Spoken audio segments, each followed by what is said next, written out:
स्वर्गलोक किसे मिलता है? क्या स्वर्ग प्राप्ति के बाद मृत्यु लोक में जन्म नहीं लेना पड़ता? गुरु कौन बनता है? योगाभ्यास बीच में छोड़ने वालों की क्या गति होती है? उन्हें कोई रिवॉर्ड मिलता भी है या नहीं? अगर भक्ति योग श्रेष्ठ है तो कर्म योग, ज्ञान योग, ध्यान योग क्यों समझाए जाते हैं? इन्हीं सभी सवालों का जवाब हम लेंगे आज के एपिसोड में। हरे कृष्णा और श्रीमद् भगवद गीता की इस सीरीज में एस्ट्रोलॉजर मनीषा राजौरिया के साथ बने रहने के लिए आपका तहे दिल से आभार। पिछले एपिसोड को समराइज करने से पहले मैं आपसे एक बात शेयर करना चाहती हूँ। मैं जो ये श्रीमद् भगवद गीता आपको सुना रही हूँ वो मुझे बुक मिली थी इस्कॉन टेम्पल से, और मैं उसी को ही ट्रांसलेट करती हूँ अपनी चेतना के अनुसार आपको समझाने के लिए।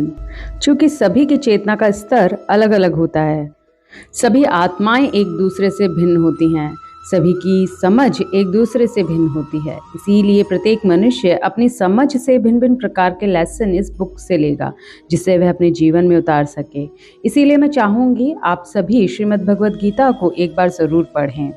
तो चलिए आप देखते हैं पिछले एपिसोड में हमने क्या सीखा था। पिछले एपिसोड में हमने परमात्मा और जीवात्मा के बीच का डिफरेंस जाना था और साथ में जाना था दृढ़ संकल्प के साथ योगाभ्यास करना चाहिए। योगाभ्यास स्वास्थ्य लाभ और सिद्धियां प्राप्त करने के लिए नहीं करना चाहिए।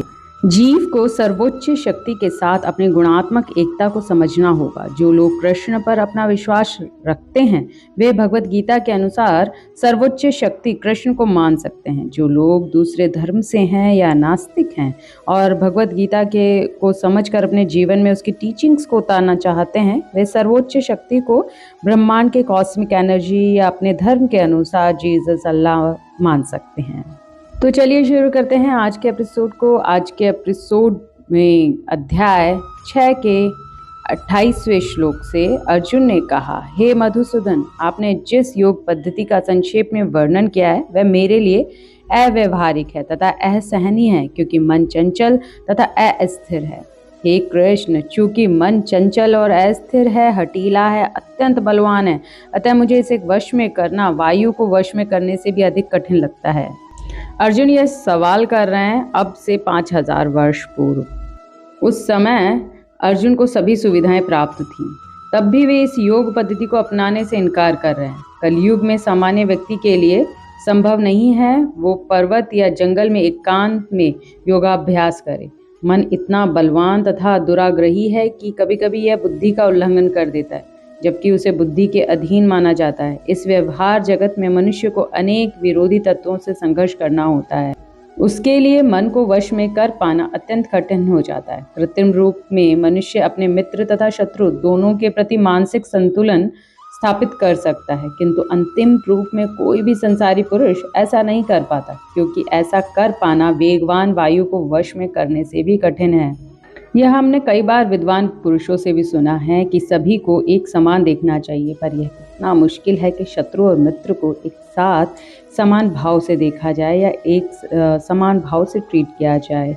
कई बार मनुष्य अपने आप को मन समझ लेता है, लेकिन मन और मनुष्य का रिलेशन क्या है देखते हैं आगे। प्रत्येक व्यक्ति इस भौतिक शरीर रूपी रथ पर आरूढ़ है और बुद्धि इसका सारथी है। मन लगाम है तथा इंद्रियां घोड़े हैं। इस प्रकार मन तथा इंद्रियों की संगति से यह आत्मा सुख या दुख का भोगता है, ऐसे बड़े बड़े चिंतकों का कहना है। यहाँ शरीर, बुद्धि, मन, इंद्रियों का जो रिलेशन बताया गया है उसके अनुसार बुद्धि को मन का नियंत्रण करना चाहिए, किंतु मन इतना प्रबल तथा हठी है कि उसे अपनी बुद्धि से भी जीत पाना कठिन हो जाता है। जिस प्रकार की अच्छी से अच्छी दवा द्वारा कभी कभी रोग वश में नहीं हो पाता। अगला श्लोक भगवान श्री कृष्ण के द्वारा कहा गया है, हे महाबाहो, कुंती पुत्र, निसंदेह चंचल मन को वश में करना अत्यंत कठिन है, किंतु उपयुक्त अभ्यास द्वारा तथा विरक्ति द्वारा ऐसा संभव है। जिसका मन उच्छल है उसके लिए आत्म साक्षात्कार कठिन कार्य होता है, किंतु जिसका मन संयमित है और जो समुचित उपाय करता है उसकी सफलता ध्रुव है, ऐसा मेरा मत है। इन श्लोक में कृष्ण खुद भी मानते हैं कि मन को वश में करना कठिन है, पर वे ये कहते हैं कि प्रैक्टिस से पॉसिबल है। अगला श्लोक अर्जुन के द्वारा कहा गया है। वो कहते हैं, हे कृष्ण, उस असफल योगी की गति क्या है जो प्रारंभ में श्रद्धा पूर्वक आत्म साक्षात्कार की विधि ग्रहण करता है, किंतु बाद में भौतिकता के कारण उससे विचलित हो जाता है और योग सिद्धि को प्राप्त नहीं कर पाता है। हे महाबाहु कृष्ण, क्या ब्रह्म प्राप्ति के मार्ग से भ्रष्ट ऐसा व्यक्ति आध्यात्मिक तथा भौतिक दोनों ही सफलताओं से च्युत नहीं होता और छिन्न भिन्न बादल की भांति विनष्ट नहीं हो जाता, जिसके फलस्वरूप उसके लिए किसी लोक में कोई स्थान नहीं रहता? हे कृष्ण, यही मेरा संदेह है और मैं आपसे इसे पूर्णतया दूर करने की प्रार्थना कर रहा हूँ। आपके अतिरिक्त अन्य कोई ऐसा नहीं है जो इस संदेह को नष्ट कर सके। यह सवाल अर्जुन कृष्ण से हम लोगों के लिए ही पूछ रहे हैं कि कुछ योगी थोड़े समय के लिए योगाभ्यास करते हैं और फिर पथ भ्रष्ट हो जाते हैं, तो उनकी गति क्या होती है? और कुछ योगी जो लंबे समय तक कर रहे हैं योगाभ्यास और फिर बाद में काफ़ी टाइम करने के बाद जब वो पथ भ्रमित होते हैं तो उनकी गति क्या होती है? क्या दोनों की एक जैसी गति होती है? अगर मैं थोड़े टाइम कर लूँ, अगर उसे भी स्वर्ग मिलता है और लंबे समय करने के बाद योगाभ्यास तो तब भी स्वर्ग मिलता है, तो अच्छा यही होगा कि मैं अल्प समय तक के लिए ही प्रैक्टिस कर लूँ। इस तरह के क्वेश्चंस कहीं ना कहीं अर्जुन के मन में हैं और वो कृष्ण से इनका समाधान चाहते हैं। इन सवालों का अर्थ मतलब जानने से पहले हमें कुछ चीज़ों को जानना ज़रूरी है। जैसे आत्म साक्षात्कार का मूलभूत नियम यह है कि जीवात्मा यह भौतिक शरीर नहीं है, उसका सुख शाश्वत जीवन आनंद तथा ज्ञान में है। ये शरीर तथा मन दोनों से परे है। आत्म साक्षात्कार की खोज ज्ञान द्वारा की जाती है। इसके लिए अष्टांग विधि या भक्ति योग का अभ्यास करना होता है। इनमें से प्रत्येक विधि में जीव को अपनी स्वाभाविक स्थिति भगवान से अपने संबंध तथा उन कार्यों की अनुभूति प्राप्त करनी होती है जिसके द्वारा वह टूटी हुई श्रृंखला को जोड़ सके और कृष्ण भावनामृत की सर्वोच्च सिद्ध अवस्था प्राप्त कर सके। इन तीनों विधियों में से किसी एक का भी पालन करके मनुष्य देर सवेर अपने चरम लक्ष्य को प्राप्त करता है। आत्म साक्षात्कार की जो विधि बताई गई है उसमें अष्टांग योग का अभ्यास करना कठिन है। अगर अभ्यास करने पर कठिनाई आती है और असफल हो जाता है तो इसका कारण हो सकता है कि मनुष्य इस विधि का पालन करने में पर्याप्त सतर्क ना रह पाए। दिव्य मार्ग का अनुसरण बहुत कुछ माया के ऊपर धावा बोलने जैसा है और माया अभ्यासकर्ता को कई तरह के प्रलोभन देती है और यह अभ्यासकर्ता को पथ भ्रमित कर सकती है। देखिए, उन्नति के दो मार्ग हैं। पहला है भौतिक जीवन को जीते हुए अपने सभी कर्म कृष्ण भावनामृत में करें, अपने सभी कर्म और उनके फल कृष्ण को समर्पित कर दें। क्योंकि जो व्यक्ति कृष्ण भावनामृत में कर्म नहीं कर रहा वह आर्थिक विकास द्वारा भौतिक प्रगति में अत्यधिक रुचि लेने लग जाता है। और दूसरा तरीका उन्नति के लिए वह है आध्यात्म के मार्ग को चुनना, तो उसे सभी प्रकार के तथा कथित भौतिक सुख से विरक्ति होना पड़ता है। यदि महत्वाकांक्षी ब्रह्मवादी असफल होता है तो वह दोनों ओर से जाता है। दूसरे शब्दों में वह ना तो भौतिक सुख भोगता है ना आध्यात्मिक सफलता ही प्राप्त कर पाता है। उसका कोई स्थान नहीं रहता, वह छिन्न भिन्न बादल के समान होता है। कभी वो बड़े बादल से जा मिलता है, अगर वह बड़े बादल से नहीं मिल पाया तो वायु उसे बहा ले जाती है और वह इतने विराट आकाश में लुप्त हो जाता है। इसीलिए जो आत्म साक्षात्कार का जो कन्वीनियंट मार्ग है, इजी गोइंग मार्ग है, वो भक्ति योग है।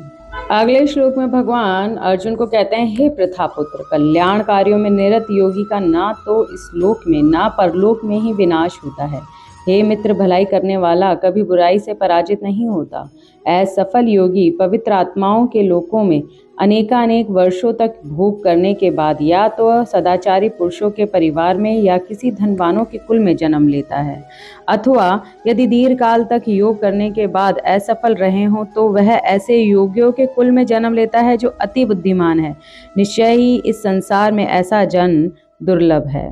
पिछले श्लोक में भगवान ने अर्जुन को यह बात तो समझा दी कि अगर तुमने अध्यात्म का मार्ग अपना लिया और सभी भौतिक सुखों से विरक्ति कर ली तो तुम ना तो अब पीछे, अगर थोड़े दिन अभ्यास करने के बाद अगर तुम पथ भ्रमित होते हो ना तो तुम पीछे जा सकते हो, ना ही तुम्हारी जो गति होगी वो छोटे बादल जैसी होगी जो हवा के द्वारा छिन्न भिन्न हो जाता है। इसीलिए भक्ति योग का मार्ग ठीक है, तुम इसे इजी गोइंग कर सकते हो। लेकिन अर्जुन का सवाल अभी भी वही है कि अगर मैंने आध्यात्म का मार्ग अपनाया और थोड़े टाइम के लिए मैं योगा अभ्यास किया और तो मेरी गति क्या होगी, या फिर अगर मैंने बहुत लंबे समय तक योगा अभ्यास किया और फिर योगा अभ्यास को छोड़ा तो फिर मेरी गति क्या होगी। इसका जवाब दे रहे हैं भगवान इस श्लोक में। देखिए, मानवता के दो विभाग किए जा सकते हैं, नियमित तथा अनियमित। जो पशुओं की तरह सिर्फ अपनी इंद्रिय तृप्ति के जीवन यापन करते हैं, जैसे खाना पीना सोना, वह अनियमित विभाग में आते हैं। और दूसरी तरफ जो लोग शास्त्रों में वर्णित कर्तव्य के सिद्धांतों का पालन करते हैं, वह नियमित विभाग में आते हैं। नियमित विभाग वाले ही कल्याण मार्ग के अनुयायी हो सकते हैं। कल्याण मार्ग के अनुयायियों को 3 वर्गों में विभाजित किया जा सकता है। पहला है भौतिक संपन्नता के लिए शास्त्रीय विधि विधानों का यूज करते हैं। दूसरे जो वर्ग हैं वो लोग इस संसार से मुक्ति पाने के लिए प्रयत्नशील लोग हैं। तीसरे वर्ग वाले कृष्ण भावनामृत के भक्त हैं।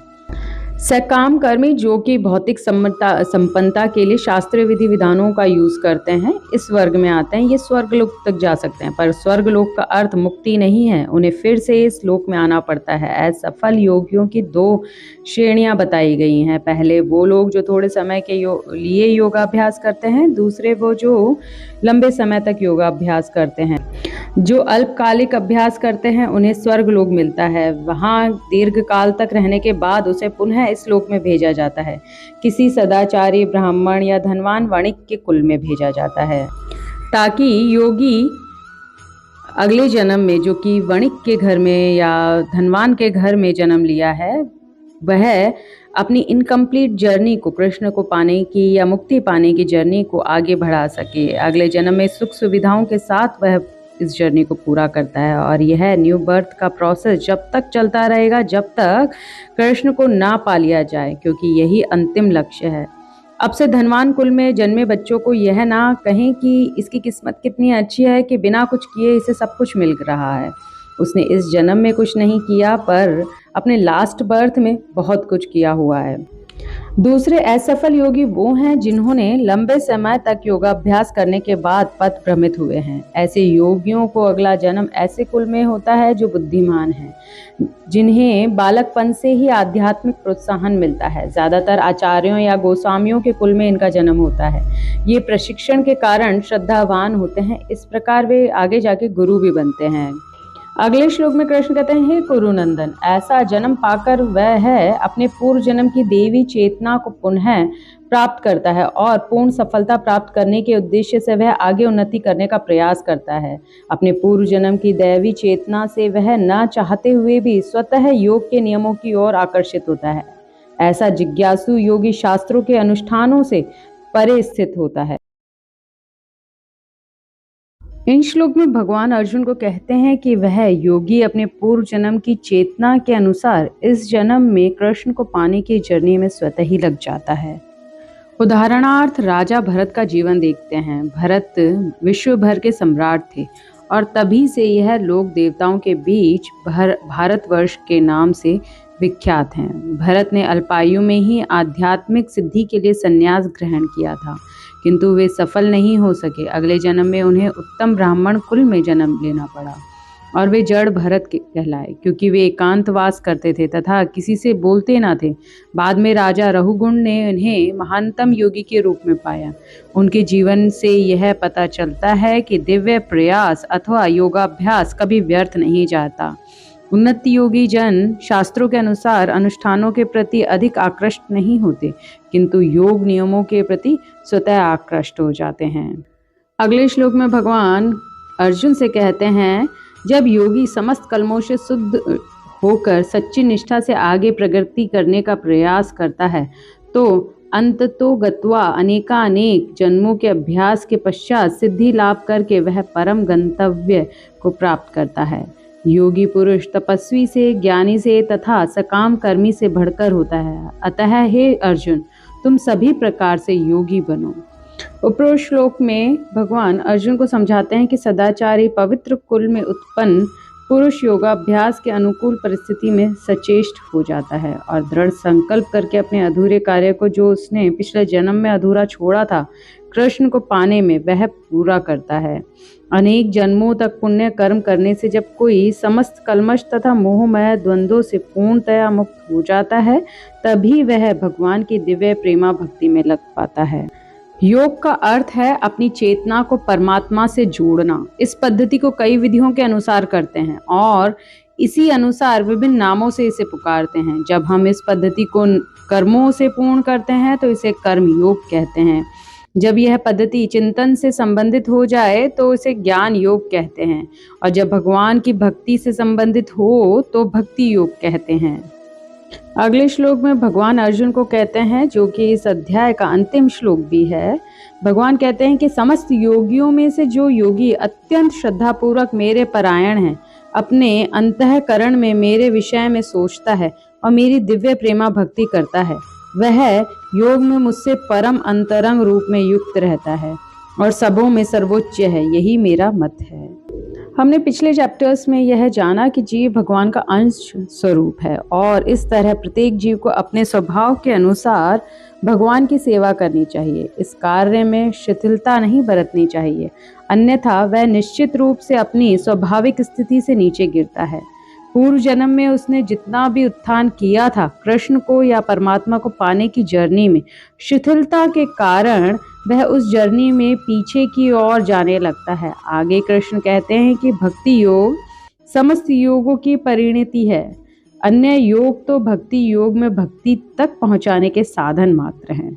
योग का वास्तविक अर्थ भक्ति योग है। अन्य सारे योग भक्ति योग रूपी गंतव्य की दिशा में अग्रसर होते हैं। कर्म योग से लेकर भक्ति योग तक का लंबा रास्ता आत्म साक्षात्कार तक जाता है। निष्काम कर्म योग इस रास्ते का आरंभ है। जब कर्म योग में ज्ञान तथा वैराग्य की वृद्धि होती है तो यह अवस्था ज्ञान योग कहलाती है। जब ज्ञान योग में अनेक भौतिक विधियों से परमात्मा के ध्यान में वृद्धि होने लगती है और मन उन पर लगा रहता है तो इसे अष्टांग योग कहते हैं। इस अष्टांग योग को पार करने पर जब मनुष्य श्री भगवान कृष्ण के निकट पहुंचता है तो यह भक्ति योग कहलाता है। यथार्थ में भक्ति योग ही चरम लक्ष्य है, किंतु भक्ति योग का सूक्ष्म विश्लेषण करने के लिए अन्य योगों को समझना होता है। अतः जो योगी प्रगतिशील होता है वह शाश्वत कल्याण के सही मार्ग पर रहता है। जो किसी एक बिंदु पर दृढ़ रहता है और आगे प्रगति नहीं करता, वह कर्म योगी, ज्ञान योगी, ध्यान योगी, राजयोगी, हठ योगी आदि नामों से जाना जाता है। यदि कोई इतना भाग्यशाली होता है कि भक्ति योग को प्राप्त हो सके तो यह समझना चाहिए कि उसने समस्त योगों को पार कर लिया है।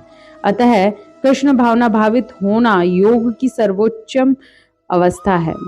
ठीक उसी तरह जैसे ही कि हम यह कहते हैं कि विश्व भर के पर्वतों में हिमालय सबसे ऊंचा है, जिसकी सर्वोच्च चोटी एवरेस्ट है।